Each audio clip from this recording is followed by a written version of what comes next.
warahmatullahi wabarakatuh. Waalaikumsalam warahmatullahi wabarakatuh. Alhamdulillah, wassalatu wassalamu ala Rasulillah sayyidina Muhammadin wa ala alihi wa sahbihi.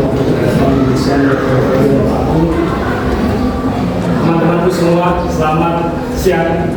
Selamat semua ya. Alhamdulillah.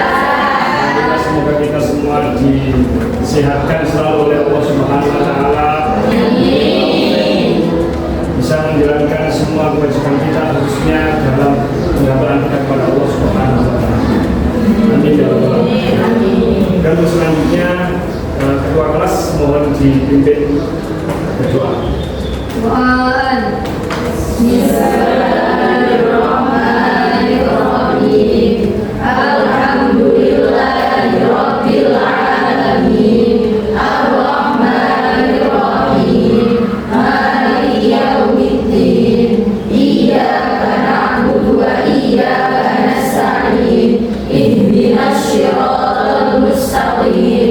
Shiratal ladzina an'amta 'alaihim ghairil maghdubi 'alaihim waladdallin. Rabbighfirli wa liwalidayya wa lil mu'minina amin ya rabbal alamin.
Bismillahirrahmanirrahim, teman-teman semua.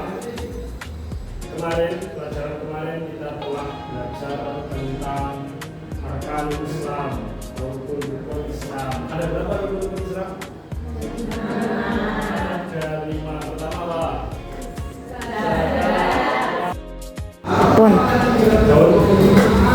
Bismillahirrahmanirrahim, teman-teman semua. Pelajaran kemarin kita telah belajar tentang arkanul Islam, rukun-rukun Islam. Ada berapa rukun-rukun Islam? Ada 5. Pertama apa?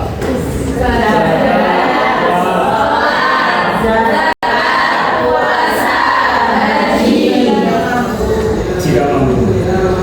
Semoga kita dimampukan. Untuk rukun Islam yang kedua adalah sholat. Sholat itu merupakan tiang daripada agama. Jika ingin menegakkan agama maka harus menjalankan sholat. Ketika sholat kok tidak dijalankan maka sama halnya dengan merobohkan agama. Sholat itu adalah ibadah yang paling utama karena di akhirat nanti amal kita pertama kali yang dihisab adalah sholat. Ketika sholatnya bagus, semua ibadah dianggap bagus. Namun ketika sholatnya jelek, semua ibadah akan dianggap jelek.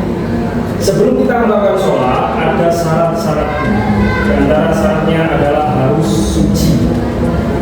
Kata suci, ya, suci sendiri itu dalam bahasa Arab dikatakan dengan bahasa toharo, atau bahasa Arabnya bersuci adalah toharo.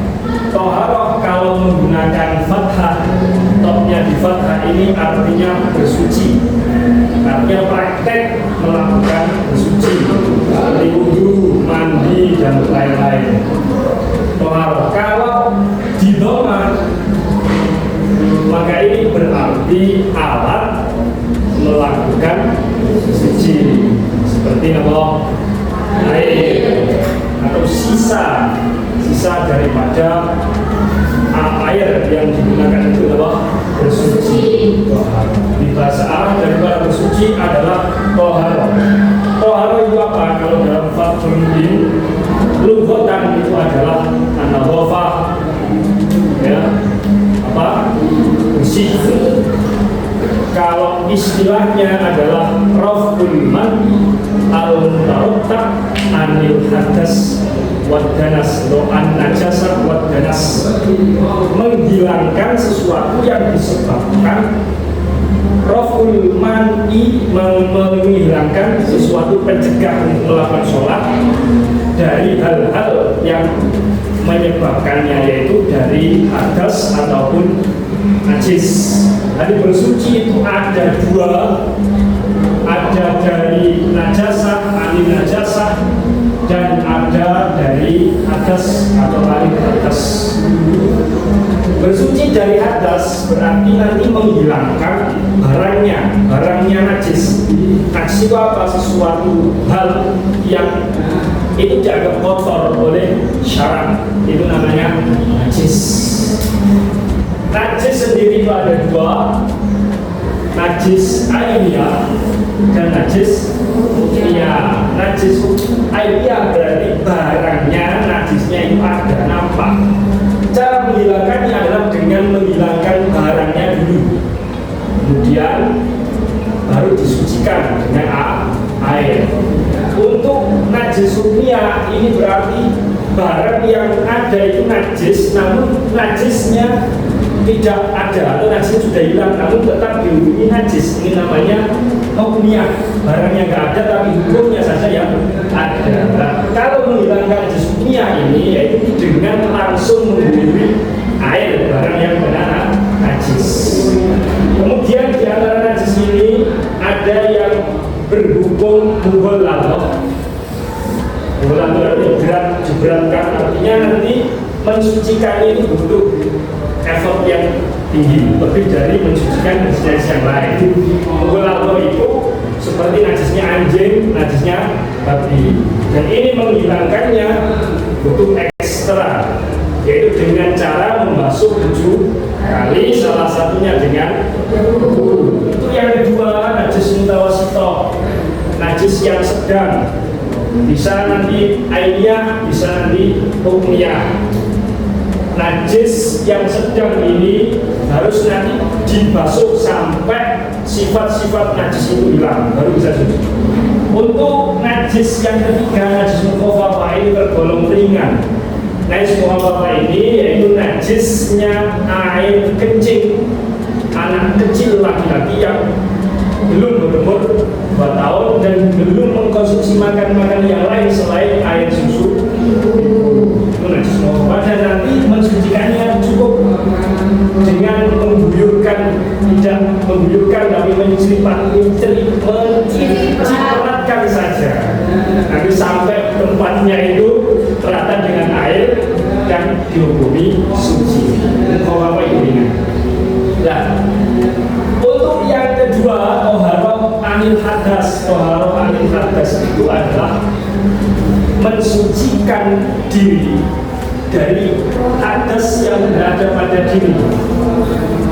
Ada hadas akbar, ada hadas asghar.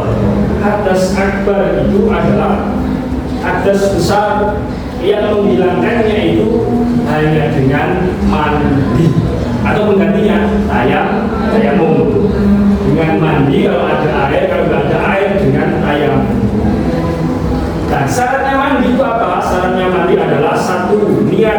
niat menghilangkan hadas besar, kemudian meratakan air ke seluruh anggota tubuh. Untuk hadas kecil asghar ini menghilangkannya dengan berwudu. Ini hadas kecil. Jadi ketika kita menginginkan untuk sholat, maka harus memenuhi syarat sholat. Di antaranya adalah toharoh. Dari materi yang telah saya sampaikan, sudah bisa ditangkap, bisa dipaham ya? Oke, kalau sudah bisa dipaham, saya coba mengetes atau menguji kefahaman sampean. Dia ada yang jawab satu ini, ada yang jawab satu. Apa perbedaan yang paling mendasar antara toharoh apa jenenge al-hadasil asghar dan hadas akbar? Coba dijawab Esa. Apa perbedaan paling mendasar antara bersuci dari hadas besar dan hadas kecil? Suci dari hadas besar yakni dilakukan dengan cara mandi. Kalau hadas kecil itu berwudu. Iya, betul, tepuk tangan.